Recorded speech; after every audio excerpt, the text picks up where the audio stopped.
datang di rumah Umar, Wawenang Oreng Madura. Kali ini kita kedatangan tamu spesial, seorang wardi LPDP. Jadi kalau kemarin kita bahasnya mengenai seni, kemudian sempat beberapa kali bisnis gitu ya. Sekarang kita bicara mungkin mengenai education, terutama dari Mbak Devi sendiri. Selamat datang Mbak Devi, halo. Halo Mbak Yanti, terima kasih. Ya, kita juga terima kasih sudah meluangkan waktunya gitu ya. Sama-sama. Ya, mungkin bisa diperkenalkan Mbak. Ya.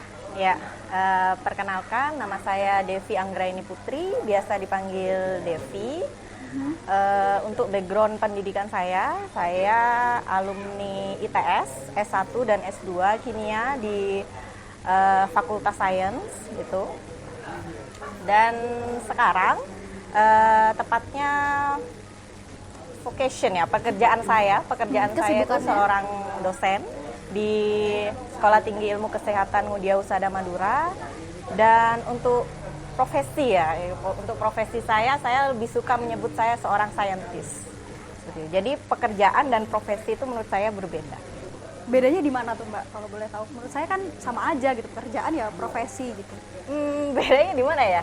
Jadi gini, kalau profesi itu adalah sesuatu keahlian kita yang kita senangi, benar-benar passion kita, dan kita mendapatkan reward, ya bisa uang, bisa apapun itu dari itu. Nah itu profesi, dan saya sebut tadi adalah seorang scientist. Ya. Kalau pekerjaan, itu menurut saya adalah sesuatu yang dibutuhkan oleh masyarakat. Jadi keberadaan kita tuh dibutuhkan sebagai apa?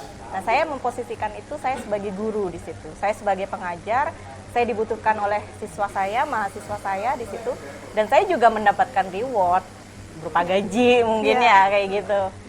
Jadi kayak gitu Mbak Yanti. Ya. Bicara tentang saintis nih Mbak, mungkin teman-teman di Madura, di Bangkalan lah khususnya gitu, agak asing sebenarnya saintis tuh kerjanya apa sih Mbak? Saintis kerjanya apa?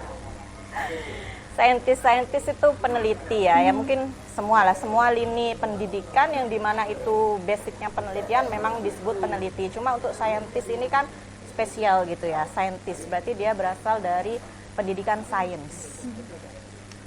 Sains itu apa? Sains itu adalah ilmu pengetahuan gitu ya, yang berbasis pada ilmiah gitu ya, dan itu fakta gitu, berdasarkan fakta seperti itu. Dan menurut saya sains ini adalah basic dari segala ilmu gitu, karena dia mampu menjelaskan fenomena apa yang terjadi di alam gitu ya, dan kita juga bisa belajar dari situ. Jadi kayak gitu. Ya, dan berdasarkan fakta-fakta ilmiah gitu ya Mbak. Fakta-fakta ilmiah, tidak ngawur gitu ya, tidak apa ya, sembarangan gitu ya, tidak hanya berspekulasi, tidak hanya beropini gitu ya. Ada dasarnya gitu. Ada dasarnya, ada buktinya, ini loh gitu. Terus tadi kan sempat diceritakan di awal basicnya tentang kimia. Iya. Kenapa kimia Mbak? Kenapa kimia? Wah, ini kalau maksudnya dari kapan Mbak yakin kalau misalkan wah aku kayaknya harus mendalami di kimia aja gitu. Kenapa bukan biologi, kenapa bukan fisika gitu Mbak?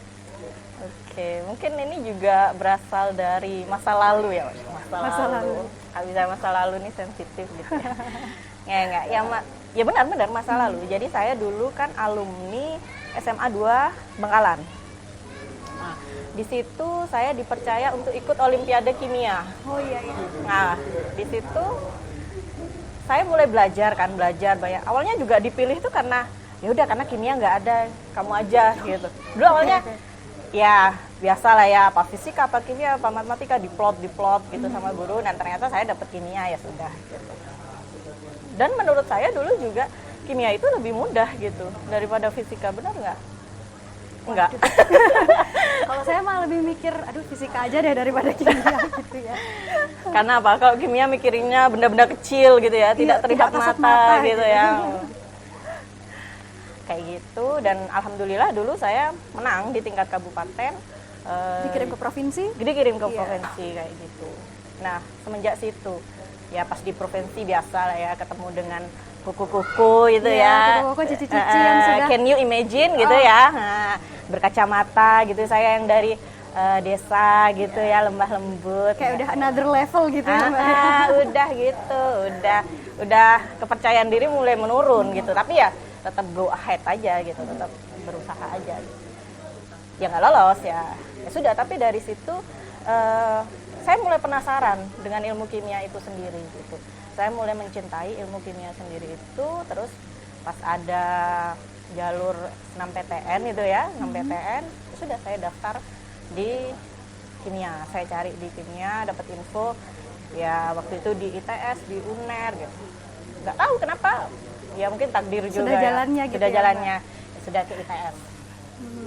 Ya qadarullah diterima gitu. Dan saya dulu juga diterimanya jalur senam PTN undangan. Undangan ya. Undangan. Jadi yang nggak usah tes itu loh. Tapi saya itu dulu tetap sempat belajar Mbak Yanti. Jadi takut nggak lolos, gitu ya. takut nggak lolos gitu kan. Belajar. Tapi kok soalnya juga sulit-sulit. Semoga aku lolos. Ternyata lolos ya sudah. Ya sudah takdirnya ke sana gitu ya, dituntutnya ya ke udah. sana. Gitu. Jadi kayak gitu Mbak Yanti. Berarti dari SMA ya Mbak ya. Memang dari SMA. Memang dari SMA. Terus ini sih Mbak, kan tadi sempat dimention juga nih LPDP, award di LPDP. Kita bahas udah ke LPDP-nya nih Mbak. Kebetulan sebenarnya orang-orang di sini tuh apa ya, agak asing gitu. Nggak banyak, setahu saya nggak banyak gitu loh yang bicara tentang beasiswa LPDP di bidang sains lagi. Gitu. Sebenarnya Mbak tahu infonya awalnya tuh dari mana sih Mbak LPDP ini? Tentang LPDP ya. Jadi LPDP ini memang lembaga pengelola dana pendidikan ya. Jadi kepanjangannya, dan dia tuh lembaga di bawah Kementerian Keuangan. Oh iya. Nah, jadi udah kebayang kan Kementerian Keuangan itu banyak uangnya gitu ya. Orang jadi yang ngatur gitu ya. Itu lancar gitu ya. Gitu. Jadi di situ saya tahu pertama infonya itu memang dari dosen pembimbing saya. Jadi dulu profesor saya itu ya mungkin melihat bakat-bakat dan kemampuan saya, gitu potensi benar. Terus beliau menyodorkan info gitu. Ini ada info tentang beasiswa untuk melanjutkan ke S2 kayak gitu. Ya sudah, dari situ saya baca sendiri karena memang untuk LPDP sendiri ini sudah sangat jelas infonya di website ya. Jadi ini bisa di googling juga gitu, LPDP gitu. Jadi saya baca itu dari awal sampai akhir, sampai tamat. Apa sih gitu requirement-nya, apa sih persyaratannya kayak gitu. Ya udah, setelah saya tahu, oke, apa yang sekiranya belum saya penuhi, saya coba penuhi di situ. Kayak gitu. Sudah, terus alhamdulillah. Dan apa ya, sekedar info juga, kalau untuk yang di bidang sains ini memang sangat dicari gitu, potensinya besar. Karena memang apa, peminatnya sedikit. Ya. Yang kedua, ya nggak banyak gitu ya, nggak banyak orang yang tertarik di sana gitu. Kebanyakan sih dulu tuh di sosial ya, gitu, di sosial gitu, ekonomi, politik, manajemen, bisnis. Terus ini Mbak, prosesnya dari awal nih, kita flashback sebentar, dari awal dapat informasi tentang itu, menyiapkannya seperti apa, mungkin apa ya, tahap seleksinya seperti apa, mungkin bisa diceritakan Mbak? Oke. Jadi tahap seleksinya itu karena saya LPDP 2015 ya, karena memang untuk LPDP sendiri ini regulasinya terus berubah. Iya. Jadi dinamis dalam ya, arti dinamis, betul. Tidak saklek peraturan tahun segini juga peraturan tahun depan belum tentu begitu, gitu. Kayak gitu. Terutama mungkin dalam syarat-syarat yang riskan ya, misal kayak skor TOEFL. Gitu. Skor TOEFL itu yang tahun kemarin skornya hanya segini sudah bisa lolos, tahun depan dinaikin lagi gitu. Nah itu kita harus memang terus update ya. Itu yang saya bilang, harus terus ikuti websitenya, follow informasi di website itu gitu. Jadi untuk prosesnya yang pertama administrasi ya, pasti administrasi itu sudah sangat lengkap sekali itu di website, 1 apa, 2 apa, 3 apa gitu ya. Iya, 4 apa. Tapi mungkin memang yang menjadi momok itu ya tadi itu. Skor TOEFL ITP ya, karena itu nggak bisa kita sulap dalam semalam gitu, dan pembukaan LPDP itu sangat singkat, mungkin nggak sampai 1 bulan. Jadi misal hari ini dibuka, 2 minggu lagi sudah ditutup, sedangkan untuk skor ITP kita tahu Skornya kapan keluarnya? Iya. 1 bulan setelah tes. Iya, benar. Berarti artinya apa? Persiapannya harus Persiapan jauh-jauh hari. hari. Jadi mulai sekarang nih, lu ngapain lihat website LPDP mulai sekarang, orang belum dibuka. Paling tidak ya, at least di situ kita tahu syarat-syaratnya apa aja. Jadi kan kita bisa cicil lah ya, Iya. cicil. Ketika nanti dibuka, jebret, kita bisa daftar dengan santai. Ya, karena gitu diburu ya. waktu gitu ya, Mbak. Diburu ya, waktu, mepet banget benar, gitu. kayak gitu. Mungkin di TOEFL itu, mungkin kalau IPK saya rasa bisa lah ya, hanya 3 kalau nggak salah, 3,25 atau 3 seperti itu. Ya itu mungkin itu. Kemudian mungkin syarat yang utama juga ya di LOA. Jadi letter of acceptance. Nah itu. Kalau zaman saya dulu 2015 itu karena memang masih batch awal-awal ya. Jadi boleh pakai, boleh tidak. Jadi artinya masih belum wajib gitu. belum wajib. Jadi karena memang kan kita harus menyelesaikan dulu nih proses LPDP. Jadi ya sudah, nanti untuk universitasnya, perguruan tingginya ya nanti. Tapi kalau sekarang tidak. Jadi harus punya. Jadi kita harus punya surat yang menerangkan bahwa kita itu sudah diterima di menjadi mahasiswa institut tujuannya apa? di di tujuannya mana gitu entah ya. itu dalam negeri atau luar negeri. Kayak gitu. Dan ya itu LPDP itu adalah beasiswa untuk dalam negeri dan luar negeri itu tadi. Proses selanjutnya setelah administrasi, Mbak? Setelah administrasi kita ke substansi. Jadi substansi itu kalau pas batch saya itu ya isinya itu wawancara, kemudian essay on the spot, kemudian FGD. Jadi focus group discussion. Nah, kayak gitu. Kayaknya sekarang ada lagi tambahan kayak semacam tes SBK gitu ya, kayak tes komputer itu loh. Berubah Saya terus nggak ya, tahu. Mbak, ya? Iya, Coba benar-benar. coba dicek aja ya Research di ya, nanti di website-nya. di websitenya seperti apa. Cuma kayak gitu. Itu menghadapi wawancara juga harus be yourself. Jadi aja diri sendiri apa adanya gitu ya. Ya tapi memang jangan pas apa ya? Ya semua itu harus kita persiapkan. Ya harus kita atur. Ya cobalah apa? Udah banyak kok juga di YouTube. Coba kamu ketik aja tips sukses wawancara LPDP. Lolos Belajar. wawancara LPDP. Nah, belajar gitu ya. aja, belajar aja.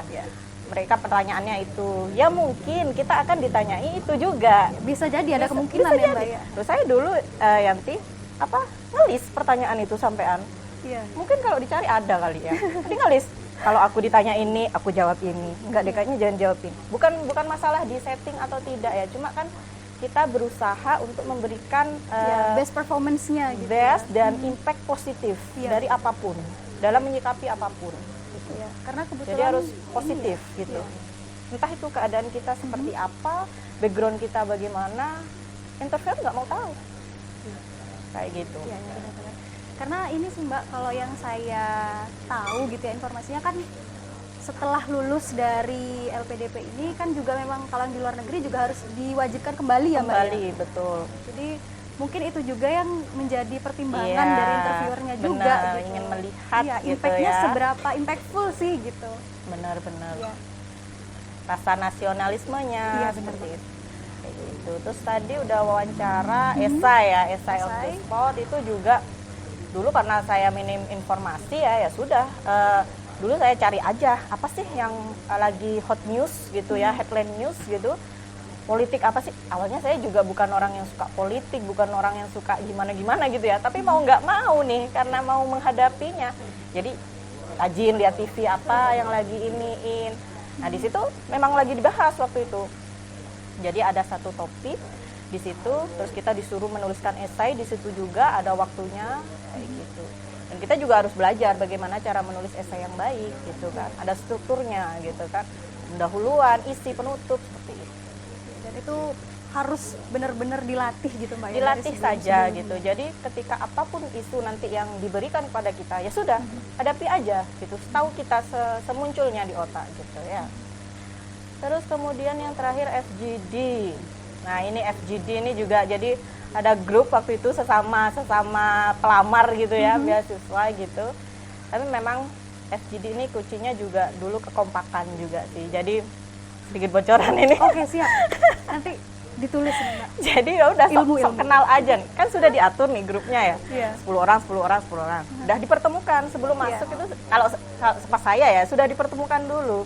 Tapi nggak tahu kalau sekarang. Jadi sudah dipertemukan dulu. Ya karena mungkin kita memang sama-sama memiliki visi yang sama, misi yang sama, pengen ya udah ayo kita sama-sama bisa lulus gitu beasiswa ini. Jadi kita ya udah nanti kita gantian gitu ya. Maksudnya kan ketika FGD itu harus rata. Jadi semua orang harus mengungkapkan pendapatnya gitu kan. Dan apa ya, kalau bisa tidak ada yang dominan dan tidak ada yang pasif gitu. Ya, jadi Jadi nggak boleh ada yang tenggelam gitu ya Mbak ya. gitu. Jadi sebisa mungkin itulah yang kita atur. Itu saja sih. Kalau yang lain-lain ya nanti ya udah pasti ada lah yang dominan. Maksudnya dalam arti dia itu menguasai isu itu. Yang nggak menguasai ya udah sekeluarnya otak aja gitu ya. Ya, tapi itu juga mungkin jadi poin gimana caranya kita how to handle ketidaktahuan kita terhadap sesuatu gitu ya. Dan juga how to handle the tim.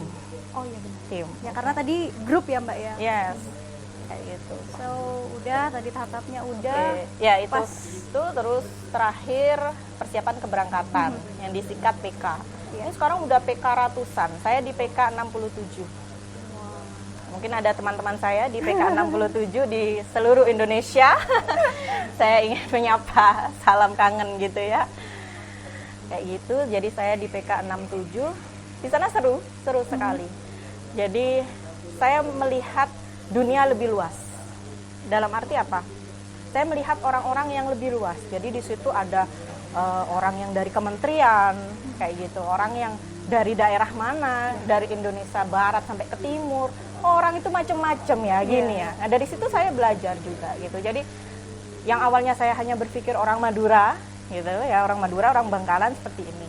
Ternyata ada orang yang lain gitu di sekitar kita yang wajib Ada kita background lain juga ternyata. background gitu. lain yang wajib kita pelajari juga gitu, kita gali ilmunya, kita sharing bersama. Pokoknya asik banget sih di situ. Kayak gitu Setelah- Yanti. Iya, setelah pengumuman nih Mbak udah keterima gitu. Sebenarnya pasti adalah kekhawatiran nanti ketika di negara tujuan. Mbak tadi di negara Saya di dalam studinya? negeri. Oh, di dalam negeri. Oke. Di dalam negeri apa ya? Ketakutannya apa sih Mbak gitu? Kekhawatiran bisa nggak nih di bidang apa Mbak? Maksudnya dari segi komunikasi kah atau apa ya dari bidang apa? Pastinya. Jadi mau itu nanti sekolah di dalam negeri ya atau di luar negeri, pasti ya kalau di luar negeri pasti komunikasi ya, kan pasti harus pakai berbahasa Ya, Inggris. language kayak barrier-nya gitu. kelihatan gitu ya. Gitu. Kalau dalam negeri masih bisa lah ya diatur Iya. gitu ya. Tapi ya juga tidak seperti itu juga, maksudnya dalam arti yang dalam negeri lebih mudah, yang luar negeri sulit gitu. Enggak juga gitu. Kita juga yang sekolah di dalam negeri juga tuntutannya juga banyak gitu kan. Karena kan memang LPDP ini kan untuk S2 dan S3 ya. Iya. Yang goalnya mungkin kalau saya sendiri di bidang sains harus publikasi internasional. Nah, itu tantangannya di situ. Jadi intinya sama. Dan kita publikasi internasional baik itu tertulis maupun secara conference gitu ya. Secara seminar kita harus show up di situ. Kayak gitu. Ya, tadi di backstage nih ya bocoran nih kan kemarin sempat ke Iran nih Mbak. Itu Iran? Sorry. Mana itu namanya? Pakistan. Bener. Kayaknya perlu belajar peta lagi di sini ya. Ya. Nggak apa-apa, itu ini kok tetanggaan kok. Iya sih, masih segrup gitu ya Mbak Iya, ya. tetangga. Iya. Negara Tapi tetap tetangga. beda negara Mbak. Beda. Di Pakistan berapa lama Mbak? Saya di Pakistan tahun 2019 Desember sampai Maret.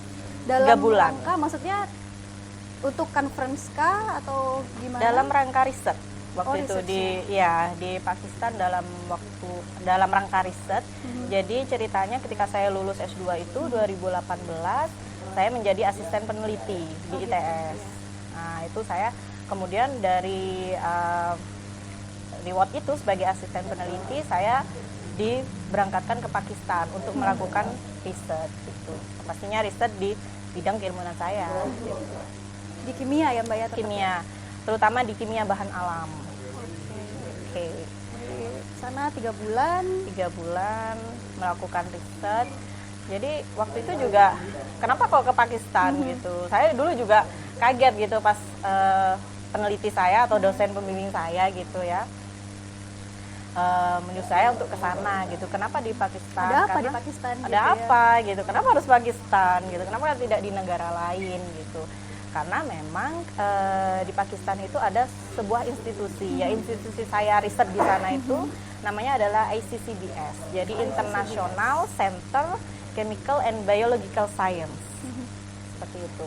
Nah, saya juga awalnya ini institusi apa? Saya juga tidak pernah dengar. Sebelum ke sana saya nggak dengar. Tapi memang sebelum saya ke sana, Prof Iqbal itu ya orang Pakistan itu memang ke ITS. Beliau memperkenalkan ICCBS dengan fasilitas yang begitu, dengan instrumen laboratorium yang canggih seperti itu, lengkap. Ya. Kita sampai keheran gitu. Wow, di Pakistan ada tempat seperti itu. Gitu kita. Wow gitu. Jadi contoh saja. Enti tahu NMR? Belum. Instrumen NMR? Oh, mungkin? NMR iya. NMR. Pernah dengar Itu jarang kan di Indonesia? Di UNER aja ada satu. ITS nggak punya. Rebutan. ITB satu. Iya. Di sana punya 13. Bayangkan. Wah. Nah, jadi sudah kebayangkan bagaimana memang institusi itu memang apa ya istilahnya terakreditasi gitu atau apa ya? Jadi oleh UNESCO itu dibantu disupport gitu oleh UNESCO, oleh Third World Academic Science itu yang pusatnya di Boston Amerika itu memang disupport gitu, terutama untuk bidang kimia dan biologi gitu. Saya melakukan riset di sana kayak gitu ya. Ya mungkin sambil dinikmati Mbak. Oh iya. Kami juga mengucapkan terima kasih kepada Kopi Kelut yang sudah memfasilitasi podcast kali ini gitu ya. Silahkan Mbak. Ini sih teman-teman dari Rumah Umar mungkin agak apa ya? Sebenarnya saya menerima banyak pertanyaan terutama ini sih Mbak. Cewek. Terus berpendidikan tinggi. Kadang tuh banyak stigma-stigma negatif gitu, apalagi kayak Mbak gitu ya, maksudnya harus keluar negeri lah, S2, terus kayak ngapain sih sekolah tinggi-tinggi gitu. Dan saya yakin Mbak pasti punya alasan untuk itu. Tapi untuk melawan stigma itu gimana sih Mbak? Is it really hard untuk menjelaskan ke orang-orang bahwa ini loh yang saya pilih dan emang saya yakin saya bisa ada di sana? Yeah, of course it's hard. But it is my dream. Gitu. Jadi ini mimpiku dan apa ya, whatever everyone says about me, about my dream gitu ya, aku tetap lanjutkan gitu, aku tetap go ahead gitu dengan mimpi itu gitu. Dan memang untuk stigma sendiri kan kamu cewek gitu. Ya sama, saya juga dari desa ya, saya juga tinggal di kampung gitu ya. Cewek ngapain sekolah tinggi-tinggi S2 gitu. Tapi ya karena itu tadi, karena ini sudah mimpi gitu. Jadi kalau berbicara tentang mimpi ya, emang agak sedikit baper. Emang dari dulu saya mimpinya tinggi gitu. Dan saya nggak mau dengar apa kata orang-orang lain gitu. Ya saya gini gitu orangnya. Saya apa ya, merancang mimpi ini tuh bukan hari ini. Tapi sudah dari kemarin-kemarin, jauh-jauh hari, dari gitu, jauh-jauh ada persiapan hari, jangka panjang gitu, juga. tidak instan sekarang. Terus kamu mematahkan itu sekarang gitu. Siapa Anda berani mematahkan mimpi saya gitu kan? Gitu. Tapi dari keluarga mendukung. Alhamdulillah mendukung. Ya itu lagi Yanti. Jadi saya katakan support system itu juga penting. Gitu. Circle kita, keluarga, teman-teman gitu ya. Iya, siapapun itu, keluarga, teman, pacar, ya, suami, istri, seperti itu. Itu support system itu sangat penting gitu. Dan ya itu kalau kita punya mimpi gitu ya. Mimpi itu kan gratis ya. Iya benar-benar. Jadi mimpi Mau setinggi apapun ya kan gratis gitu ya. Mimpi itu gratis. Tapi apa ya? Yang paling penting di sini bagaimana struggle kita untuk mewujudkan mimpi itu. Ada orang yang ya aku pengen S2, ya aku pengen S3, tapi ya sudah hanya segitu, tapi tidak ada actionnya gitu. Nah, jadi memang action itu harus ditata, ada prosesnya gitu, step by step. Apa gitu? Oke, sekarang melakukan apa, besok melakukan apa, diatur Nggak bisa prioritasnya itu instan tadi. gitu ya? Nggak bisa. Jadi kayak gitu. Terus ini Mbak, being a woman scientist, apakah sesulit itu di bidang, maksudnya di bidang yang Mbak geluti, apakah ada diskriminasi? Kalau kita ngomong kan kadang, harusnya cewek tuh nggak bisa dikerja di bagian ini, kayak gitu. Ada nggak Mbak, pernah mengalami nggak yang kayak gitu?